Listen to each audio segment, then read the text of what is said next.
കുറച്ച് വർഷം മുമ്പ് മാതൃഭൂമി വീക്കിലിയിൽ വന്ന ഒരു അഭിമുഖമുണ്ട് പിണറായി വിജയനുമായിട്ട് ബന്ധപ്പെട്ട്. അപ്പോൾ ആ അഭിമുഖത്തിൽ അദ്ദേഹം പല കാര്യങ്ങളും പറയുന്ന കൂട്ടത്തിൽ അടിയന്തരാവസ്ഥയെക്കുറിച്ച് പറയുന്ന ഒരു വാക്യം, അടിയന്തരാവസ്ഥയെ ശക്തമായി എതിർത്തത് ഞങ്ങളാണ്, ഞങ്ങൾ മാത്രമാണ് എന്ന് വെച്ചാൽ CPM മാത്രമാണ്. CPI കമ്മ്യൂണിസ്റ്റ് പാർട്ടി അടിയന്തരാവസ്ഥയ്ക്ക് ഒപ്പമായിരുന്നു. അപ്പോൾ CPM ആണ് കാര്യമായി അടിയന്തരാവസ്ഥയെ ഇല്ലാണ്ടാക്കാൻ പണിയെടുത്തത്. ഞങ്ങളെയൊക്കെ വ്യാപകമായി അറസ്റ്റ് ചെയ്തു. ഞങ്ങളൊക്കെ ജയിലിൽ വന്നപ്പോൾ അല്ലറ ചില്ലറ RSSകാരും ചില നക്സലൈറ്റുകാരും ഒക്കെ അവിടെ ഉണ്ടായിരുന്നു. ഞങ്ങൾ കൂട്ടത്തോടെ വന്നതോട് കൂടിയാണ് അവർക്ക് പോലും ഒരു ആത്മവിശ്വാസമൊക്കെ ഉണ്ടായതും തീരെ നൈരാശ്യത്തിൽ നിന്ന് ഒരല്പം ഉയർന്നതും ഒക്കെ കാരണം ഞങ്ങൾ കാരണമാണ് എന്നാണ് ശ്രീ പിണറായി വിജയൻ പറഞ്ഞത്. അത് കേട്ടപ്പോൾ സഹതാപം തോന്നി. അറസ്റ്റ് ചെയ്യപ്പെട്ടു എന്നുള്ളത് നേരാണ്. പക്ഷേ കമ്മ്യൂണിസ്റ്റ് പാർട്ടി അടക്കമുള്ള പ്രതിപക്ഷ കക്ഷികളെ മുഴുവൻ അറസ്റ്റ് ചെയ്തത് ഇവരെല്ലാവരും ഇന്ദിരയെ എതിർക്കും എന്ന ഭയത്തിൽ നിന്നായി. അടിയന്തരാവസ്ഥ പ്രഖ്യാപിച്ച അന്ന് രാത്രി തന്നെ ഏതാണ്ട് പ്രതിപക്ഷ കക്ഷികളുടെ നേതാക്കന്മാരെ മുഴുവൻ അറസ്റ്റ് ചെയ്തു. അവരുടെ പല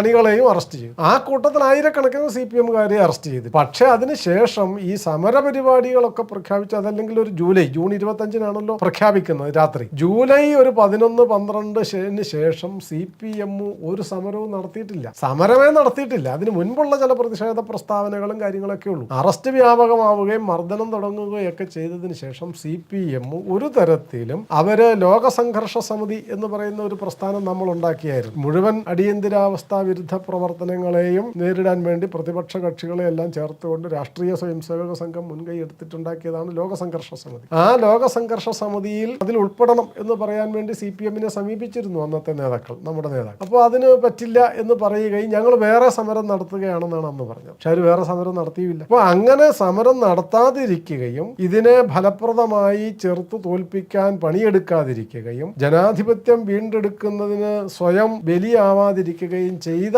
കമ്മ്യൂണിസ്റ്റ് പാർട്ടി അടക്കമുള്ള ചില ആൾക്കാർ ഇതിന്റെ അവകാശികളായി, ജനാധിപത്യം തിരിച്ചു കൊണ്ടുവന്നതിന്റെ അവകാശികളായി എന്ന തരത്തിൽ അവർ പ്രചരിപ്പിച്ചു കൊണ്ടിരിക്കുന്നു.